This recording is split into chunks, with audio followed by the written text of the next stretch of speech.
Forms of market. तो forms of market क्या होता है? मार्केट क्या होता है, ये कितने तरीके का होता है? जैसे कि perfect competition, monopoly, monopolistic competition, oligopoly. इनका स्ट्रक्चर कैसा होता है? यहाँ पे बायर्स एंड सेलर्स किस तरीके से एक दूसरे से डील करते हैं और उनके बीच किस तरीके से एक्सचेंज होता है, हम लोग इस वीडियो के दौरान इस पूरी चीज को कवर करेंगे। Do like, share, subscribe my channel and press the bell icon for early notifications. अगर आपको ये चैनल पसंद आता है तो इसे लाइक करें, शेयर करें, सब्सक्राइब करें, पास ही दिए गए बेल आइकन को प्रेस करें ताकि आपको मेरे वीडियोस की नोटिफिकेशन जल्दी मिल सके। टॉपिक। तो यहाँ टॉपिक में हम लोग क्या क्या पार्ट कवर करेंगे? सबसे पहले डेफिनेशन ऑफ मार्केट, मार्केट के डेफिनेशन के बारे में पढ़ेंगे। सेकंड है मार्केट स्ट्रक्चर के बारे में पढ़ेंगे। उसके बाद factors determining forms of market, जो मार्केट के फॉर्म्स होते हैं उनको कौन कौन सा ऐसा फैक्टर है जो उनको अफेक्ट करता है। उसके बाद मार्केट का क्लासिफिकेशन, फिर क्लासिफिकेशन में ही है perfect competition, monopoly, monopolistic competition और ओलिगोपोली। तो परफेक्ट कंपटीशन और उसके फीचर्स के बारे में, सेकंड में मोनोपोली और मोनोपोली के फीचर्स के बारे में, फिर मोनोपोलिस्टिक कंपटीशन क्या होता है और मोनोपोलिस्टिक कंपटीशन का फीचर्स क्या क्या होता है उसके बारे में भी हम लोग कवर करेंगे। लास्ट में ओलिगोपोली और ओलिगोपोली का फीचर्स, और फाइनली है comparison between different forms of market. और यही perfect competition, monopoly, monopolistic competition और ओलिगोपोली के बीच में हम लोग कंपेयर करके देखेंगे कि मार्केट किस किस तरीके से एग्जिस्ट करता है, वहाँ पे किस तरीके से बायर सेलर होते हैं, किस तरीके के प्रोडक्ट्स वो लोग सेल करते हैं, मार्केट में फ्री एंट्री या एग्जिट है या नहीं है। तो सबसे पहले हम लोग डेफिनेशन ऑफ, तो डेफिनेशन ऑफ मार्केट क्या है? Market does not refer to a particular place but to the arrangement by which buyers and sellers of a commodity are able to contact each other for having economic exchange and are able to deal about the price and the quantity to be bought and sold. अब market किसी भी particular place को refer नहीं करता। अगर हम लोग कहीं बाहर जाते हैं, हम लोग ये बोलते हैं मार्केट जाते हैं, तो ऐसा जरूरी नहीं है कि कोई भी पर्टिकुलर प्लेस को मार्केट अफेक्ट करे। तो मार्केट को बोला गया है कि एक ऐसा अरेंजमेंट है, एक ऐसा जगह है जहाँ पे बायर्स और सेलर्स दोनों मीट करते हैं, दोनों के बीच में कांटेक्ट होता है और वो लोग किसी भी चीज को, किसी भी प्रोडक्ट को लेकर के उसके प्राइस को लेकर उस पर डील करते हैं और फाइनली उसको एक्सचेंज करते हैं, उसे मार्केट बोला जाता है। ये एक इकोनॉमिक एक्सचेंज है। यहाँ पे जैसे हम लोग पैसे देकर कुछ भी खरीदते हैं, तो कोई भी चीज खरीदा और बेचा जाता है। तो market does not refers to a particular place, ये कोई भी पर्टिकुलर प्लेस को रेफर नहीं करता है। किसी भी पर्टिकुलर प्लेस पे ऐसा कोई डील हो, ऐसा नहीं है। ये ऑनलाइन भी हो सकता है। But to the arrangement by which buyers and sellers of a commodity, एक अरेंजमेंट है, एक ऐसा अरेंजमेंट है जहाँ पे बायर्स और सेलर्स, किसी भी एक पर्टिकुलर कमोडिटी के बायर और सेलर दोनों मीट करते हैं। जिसे वो सामान बेचना है वो हो गया सेलर, और जिसे वो सामान खरीदना है वो हो गया बायर। वो दोनों एक दूसरे से मीट करते हैं and are able to contact each other for having economic exchange.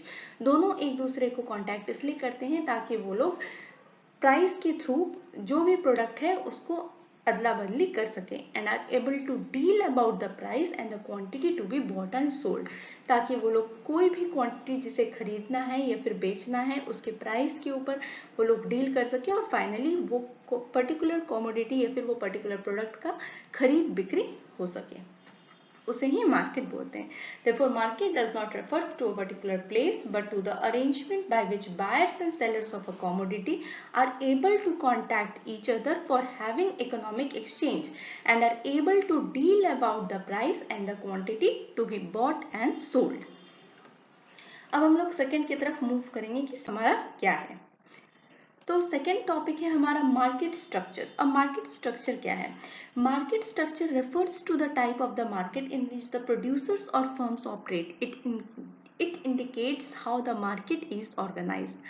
तो मार्केट स्ट्रक्चर जो है वो मार्केट को इस तरीके से दिखाता है कि जहाँ पे कोई भी प्रोड्यूसर या फिर कोई भी फर्म्स जो है वो ऑपरेट करता है और उसको किस तरीके से ऑर्गेनाइज किया गया है, ये मार्केट स्ट्रक्चर से हमें पता चलता है। किसी भी फर्म कहीं कहीं पर होता है, सिर्फ वो अकेला होता है। जैसे हम लोग बोलते हैं मोनोपोली में कि अकेला सिंगल सेलर है और उसके बहुत सारे बायर हैं। कहीं पे होता है बहुत सारे सेलर होते हैं, बहुत सारे बायर होते हैं। कहीं पे फ्री एंट्री और एग्जिट करने के लिए दिया होता है, कहीं पर फ्री एंट्री और एग्जिट पे रेस्ट्रिक्शन रहता है। तो factors factors determining market forms को ऐसा कौन कौन सा फैक्टर है जो कि अफेक्ट करता है।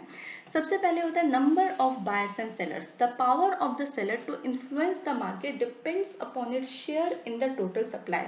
Smaller the number of share, larger would be the share, larger would be the smaller the number of seller, larger would be the share and vice versa। Number of shares and buyers से हम लोग क्या buyers and seller से हम लोग क्या समझते हैं। अगर बहुत ज़्यादा सेलर है तो वो लोग मार्केट को ज़्यादा इन्फ्लुएंस नहीं कर पाएगा, और अगर बहुत कम सेलर है तो उसके मार्केट में उसका शेयर ज़्यादा होगा, वो प्राइस को ज़्यादा इन्फ्लुएंस कर सकते हैं। तो कितना बायर्स है और कितना सेलर्स है इस पर डिपेंड करता है कि कोई भी सेलर अपने प्राइस से अपनी मार्केट पर अपना शेयर कितना ज़्यादा रखते हैं। जैसा अगर ज़्यादा सेलर होंगे तो फिर उन लोगों के बीच में बहुत ज़्यादा कंपटीशन रहेगा और कोई भी ज़्यादा प्राइस इन्फ्लुएंस नहीं कर पाएंगे। अगर बहुत कम सेलर होंगे तो उनके पास बहुत कम सेलर या फिर सिंगल सेलर होगा तो फिर वो अपने हिसाब से प्राइस को बहुत ज़्यादा इन्फ्लुएंस कर पाएंगे, क्योंकि उनके मार्केट में उनका शेयर जो होगा वो बहुत ज़्यादा होगा।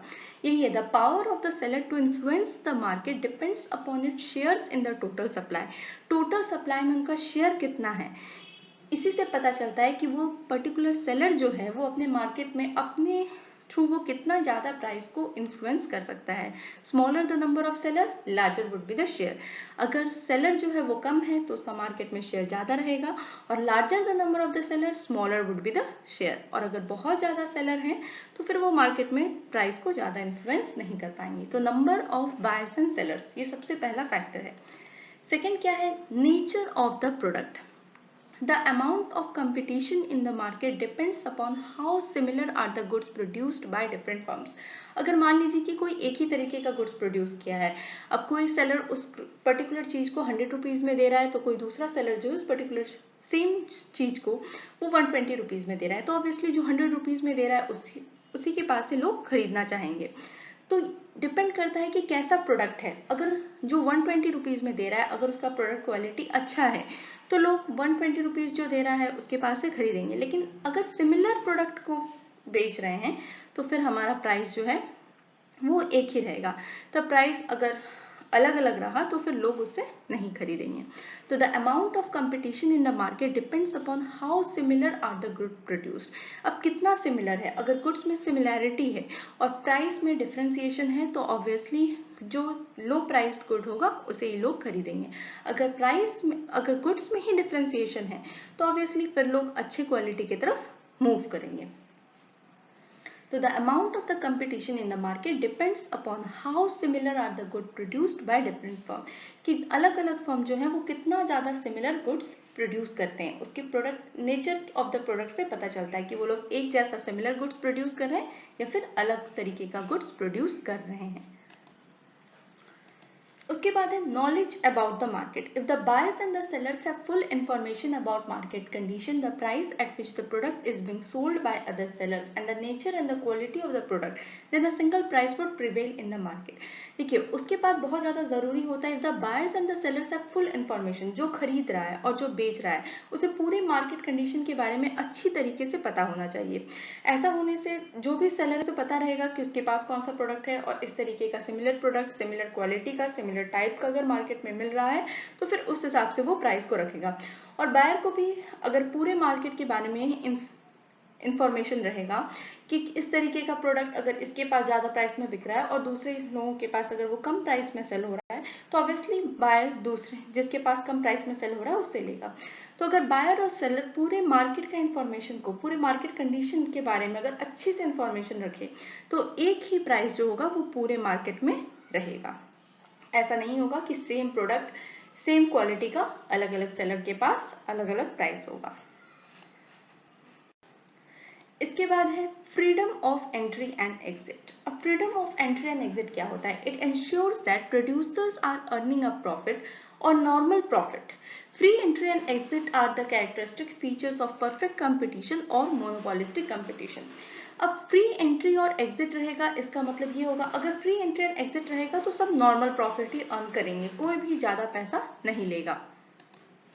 और अगर कोई भी सिंगल सेलर ही एग्जिस्ट करता है तो फिर वो अपने मन से अपने हिसाब से वो पैसा बहुत ज़्यादा इंक्रीज कर सकता है किसी भी चीज़ का, क्योंकि उसे पता है यहाँ पे कोई दूसरा बायर है, यहाँ पे दूसरा कोई सेलर है नहीं, तो फिर अपने हिसाब से लेगा। लेकिन अगर freedom of entry and exit रहा, यानी कि मार्केट में कोई भी एंट्री कर सकता है, कोई भी रेस्ट्रिक्शन नहीं होना चाहिए उसके ऊपर, और कोई भी एग्जिट कर सकता है, वहाँ पर भी कोई रेस्ट्रिक्शन नहीं होना चाहिए, तो सब कोई जो नॉर्मल प्रॉफिट होता है या फिर मिनिमम प्रॉफिट जिसको हम लोग बोलते हैं उतना ही अर्न करेंगे। तब कोई भी ज़्यादा प्राइस, कोई भी सेलर जो है वो अब प्राइस इन्फ्लुएंस नहीं कर पाएगा।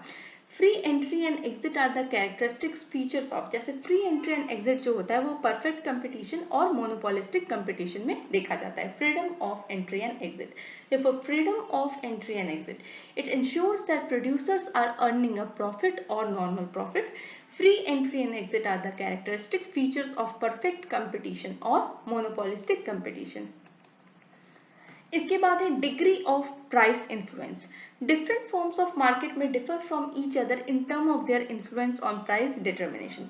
जैसे यहाँ पे हम बताए थे कि नंबर ऑफ सेलर्स के ऊपर डिटरमाइन होता है कि जितना ज़्यादा सेलर रहेंगे उतना ही कम उनका मार्केट में उनके प्राइस पर इन्फ्लुएंस होगा, और जितना कम सेलर होगा उतना ज़्यादा उनके प्राइस पर इन्फ्लुएंस वो कर सकते हैं, प्राइस को वो चेंज कर सकते हैं, बढ़ा सकते हैं। तो डिफरेंट फॉर्म्स, अलग अलग फॉर्म्स जो है डिफरेंट मार्केट फॉर्म्स में डिफरेंट तरीके का इन्फ्लुएंस देखा जाता है।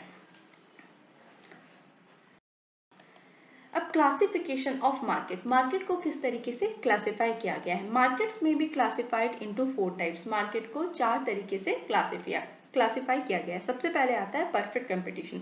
परफेक्ट कंपटीशन में क्या होता है, यहाँ पे लार्ज नंबर ऑफ प्रोड्यूसर्स होते हैं जो कि homogeneous product, same product produce करते हैं नॉर्मली। सेकेंड होता है मोनोपोली। मोनोपोली क्या है, there exist a single seller, monopoly में हमेशा एक ही सेलर होते हैं। उसके बाद आता है मोनोपोलिस्टिक कंपटीशन।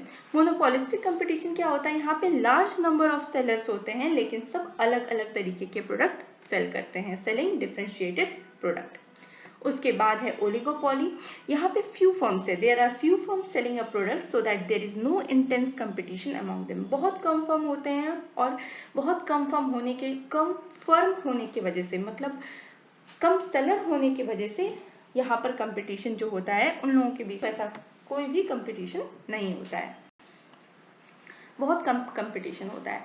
तो सबसे पहले हम लोग परफेक्ट कंपटीशन क्या होता है और परफेक्ट कंपटीशन के फीचर्स क्या क्या होते हैं। तो for perfect competitions and features of perfect competition, तो परफेक्ट कंपटीशन का डेफिनेशन क्या है।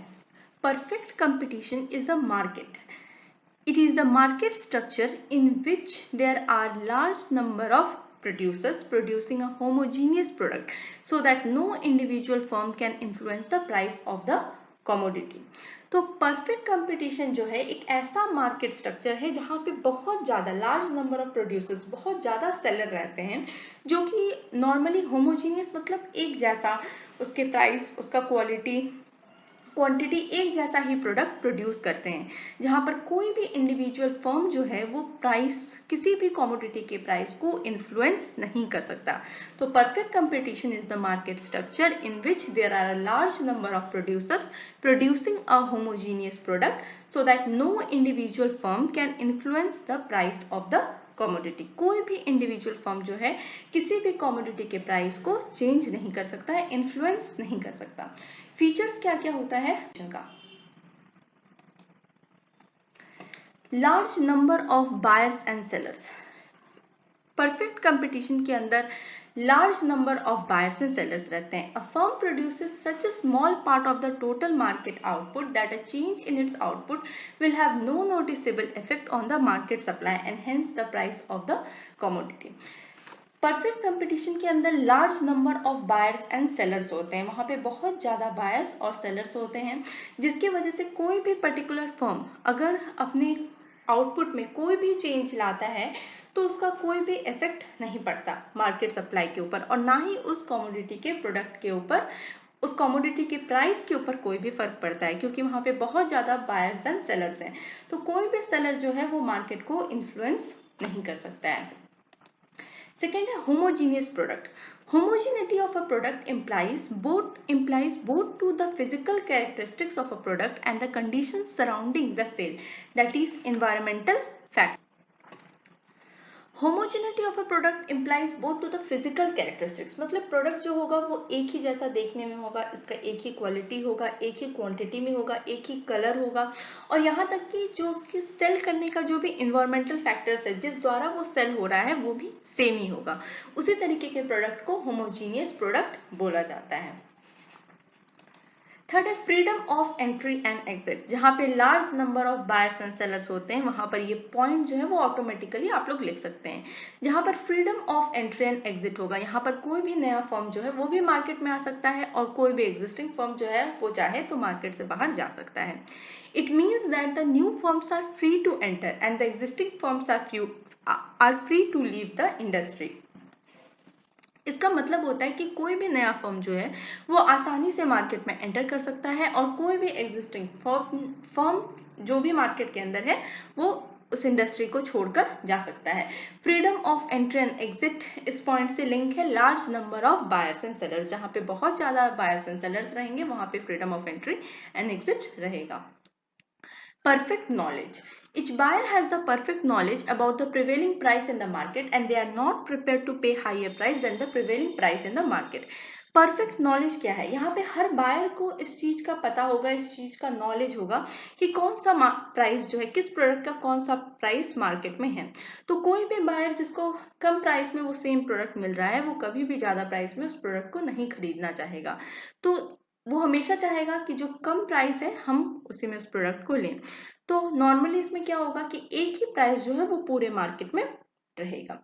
तो each buyer has the perfect knowledge about the prevailing price in the market and they are not prepared to pay higher price, और कोई भी buyer जो है वो ज्यादा पैसा दे करके कोई भी प्रोडक्ट नहीं खरीदना चाहेगा जब उसको मार्केट का परफेक्ट नॉलेज रहेगा then the prevailing price in the market. और फिफ्थ है absence of transport cost, the buyer and the seller incur no transport cost in purchasing and selling. और यहाँ पर परचेसिंग और सेलिंग जैसे कि वो लोग आमने सामने आकर परचेस करते हैं तो यहाँ पर कोई भी ट्रांसपोर्ट कॉस्ट नहीं इनकर होता है। The buyer and the seller incur no transport cost in purchasing and selling goods, किसी भी गुड्स को परचेस करने के लिए या फिर सेल करने के लिए उन्हें कोई भी ट्रांसपोर्ट कॉस्ट नहीं लगता है। मोनोपोली क्या होता है और मोनोपोली के फीचर्स क्या होते हैं। तो monopoly is a market structure in which there exist only a single seller of a product who is the sole producer of the product which has no close substitute. तो monopoly एक ऐसा market structure है जहां पे सिर्फ एक ही seller होते हैं, वही उसका सोल प्रोड्यूसर होता है, वो सोली उस गुड्स को प्रोड्यूस करता है और उसका कोई भी क्लोज सब्सटीट्यूट नहीं होता। तो there exist in a monopoly market there exist only a single seller. Features of monopoly क्या क्या है। सबसे पहले आता है single seller. In this market situation there is only one seller और प्रोड्यूसर ऑफ अ कमोडिटी। इस तरीके के मार्केट सिचुएशन में सिर्फ एक ही सेलर होता है, वहां पे बायर्स बहुत सारा होता है, there are large number of buyers but there is only single seller. Second है no close substitute. A monopolist produces such a commodity which has no close substitutes. एक monopolist जो होता है वो इस तरीके की commodity को produce करता है जिसका कोई भी close substitutes नहीं होता है। अगर हम लोग ये नहीं खरीद सकते तो हम लोग इसकी जगह कुछ और खरीद लें, ऐसा नहीं हो सकता क्योंकि एक मोनोपोलिस्ट ऐसा ही commodity produce करता है जिसका कोई भी close substitute नहीं होता है। क्लोज्ड एंट्री, जैसे कि large number of buyers and sellers जहाँ रहेगा वहां freedom of entry and exit रहेगा, लेकिन जहां पर सिंगल सेलर होगा वहां पर एंट्री जो है वो हमेशा क्लोज्ड होगा। Monopoly is caused by very high barriers to entry, which exist when entrepreneurs find obstacles to join a profitable industry. अब obviously वो एक मोनोपोलिस्ट है तो वो बहुत ही ज्यादा प्रॉफिट ले रहा है, और क्लोज्ड एंट्री रहता है, यहाँ पर इतना ही ज्यादा बैरियर्स रहते हैं कि अगर कोई चाहे जल्दी तो भी वो उस इंडस्ट्री में एंटर नहीं कर सकता प्रॉफिट लेने के लिए।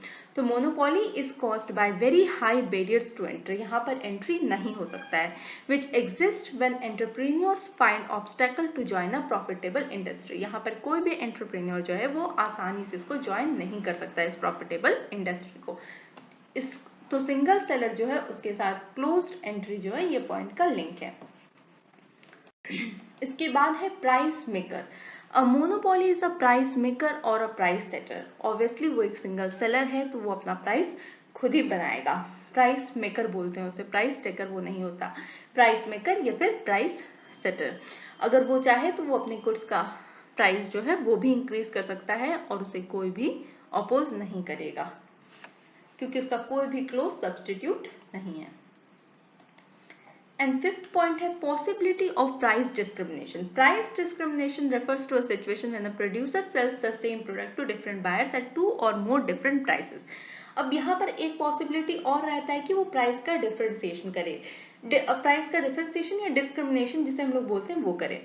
जैसे प्राइस डिस्क्रिमिनेशन कैसे बोलते हैं, एक ही प्रोड्यूसर है, वो सेम प्रोडक्ट दो लोगों को बेच रहा है, दो डिफरेंट बायर्स को बेच रहा है, लेकिन वो दो डिफरेंट प्राइस पर बेच रहा है। इसी को प्राइस डिस्क्रिमिनेशन बोला जाता है।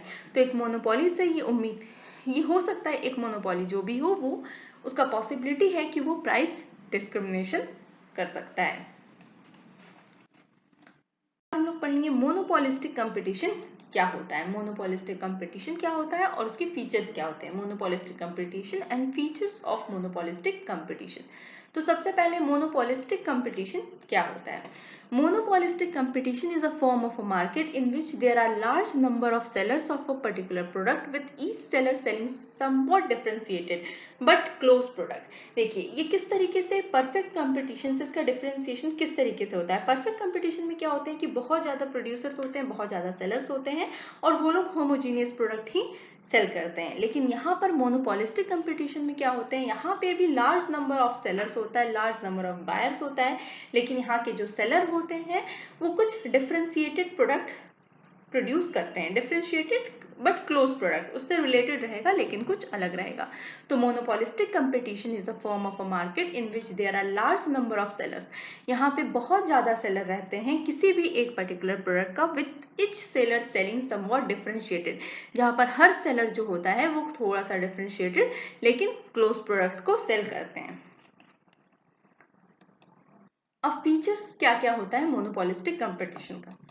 सबसे पहले large number of buyers and sellers. ये परफेक्ट कंपटीशन और मोनोपोलिस्टिक कंपटीशन दोनों जगह पर एग्जिस्ट करता है कि large number of buyers and sellers होते हैं। In monopolistic competition the number of the buyers is very large. यहाँ पे बायर्स का जो नंबर है वो बहुत लार्ज है, so that no individual buyer can influence the price of the product by changing his demand. और यहाँ पर क्या होता है कि कोई भी बायर जो होता है वो किसी भी प्रोडक्ट के प्राइस को चेंज नहीं कर सकता है। अपने डिमांड को चेंज करके वो किसी भी प्रोडक्ट के प्राइस को चेंज नहीं कर सकता है। डिमांड को चेंज, जैसे कि हम लोग डिमांड और प्राइस दोनों के बीच में एक रिलेशन पढ़े थे, तो यहाँ पर क्या होता है कि अगर इतनी ज्यादा बायर है कि कोई भी पर्टिकुलर बायर अपने डिमांड को कम करके या फिर बढ़ा करके वो प्राइस में कोई भी चेंज नहीं ला सकता है।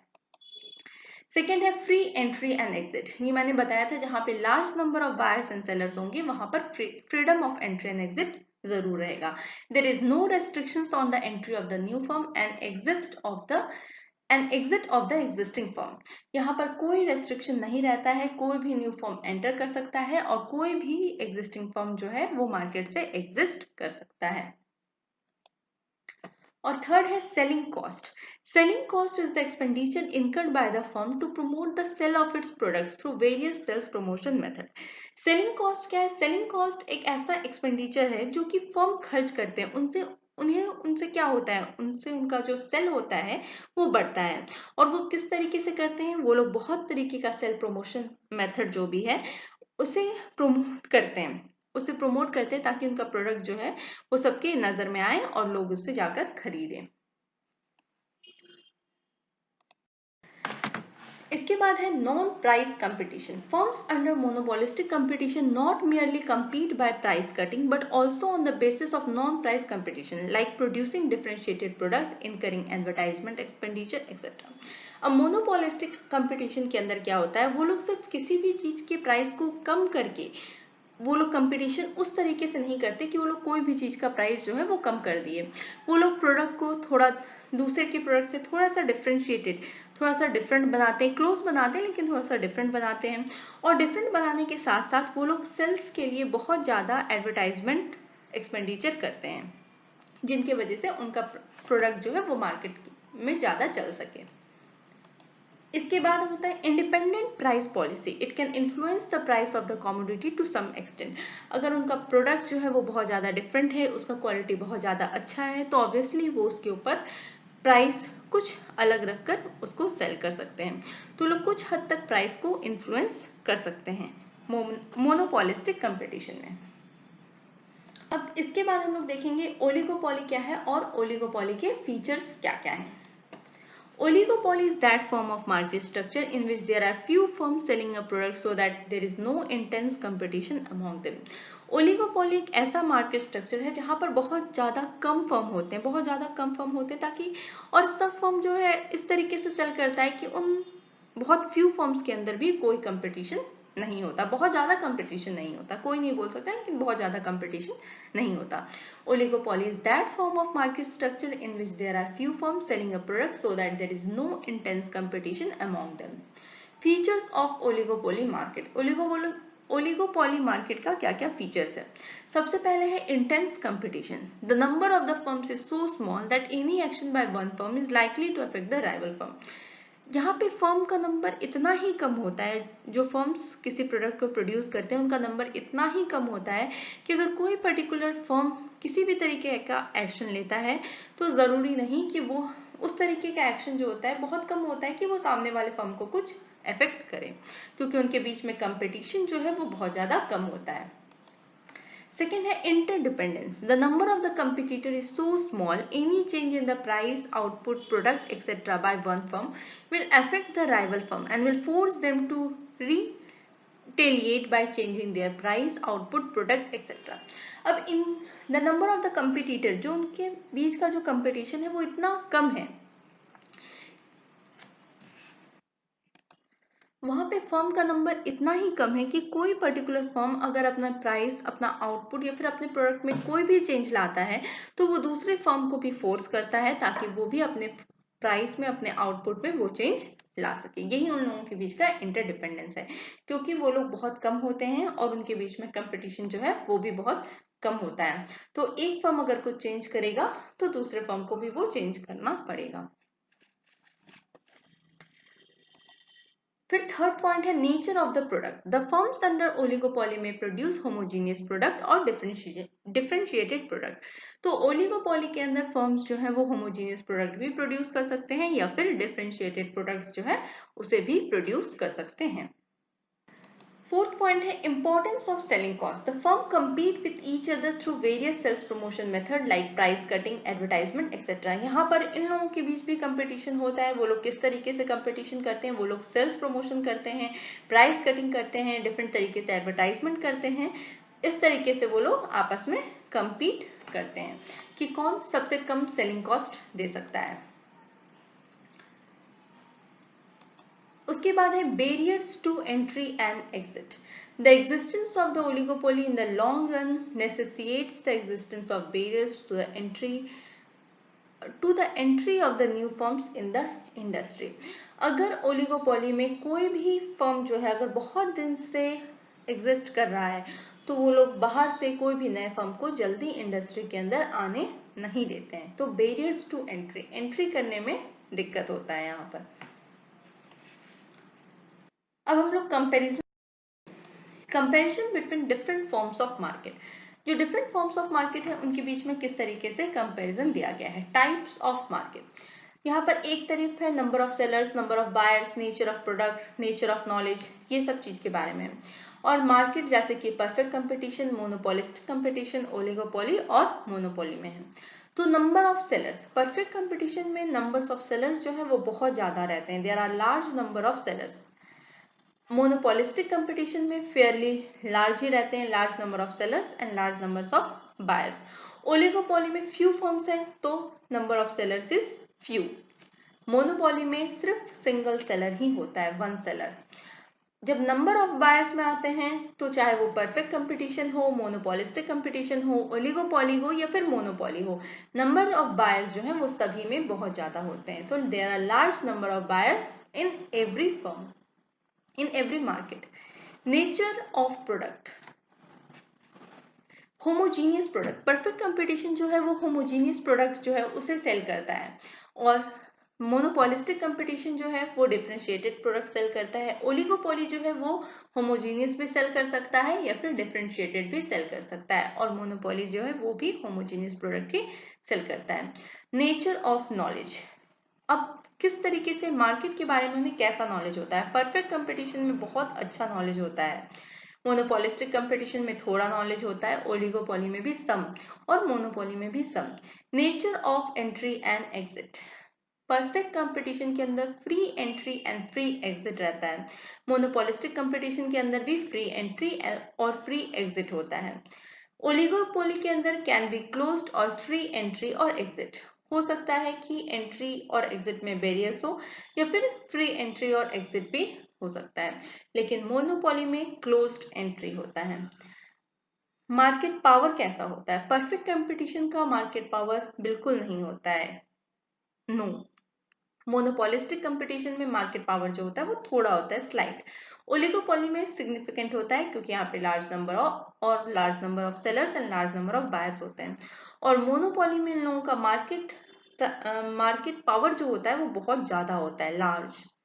Nature of influence on price, perfect competition को प्राइस टेकर कहा गया है, मोनोपोलिस्टिक कंपटीशन को प्राइस मेकर कहा गया है। ओलिगोपोली भी है प्राइस मेकर और मोनोपोली भी है प्राइस मेकर, तो जो प्राइस टेकर है वो सिर्फ परफेक्ट कंपटीशन है। सेलिंग कॉस्ट कैसा है, परफेक्ट कंपटीशन में सेलिंग कॉस्ट एग्जिस्ट नहीं करता है, मोनोपोलिस्टिक कंपटीशन में ये एग्जिस्ट करता है, ओलिगोपोली में भी ये एग्जिस्ट करता है, और मोनोपोली में ये बिल्कुल भी एग्जिस्ट नहीं करता है। ये है टाइप्स ऑफ मार्केट और उनके बीच में comparison, perfect competition, monopolistic competition, oligopoly और monopoly. Thanks for watching. If you have any queries, comment me in the comment section below. Thank you.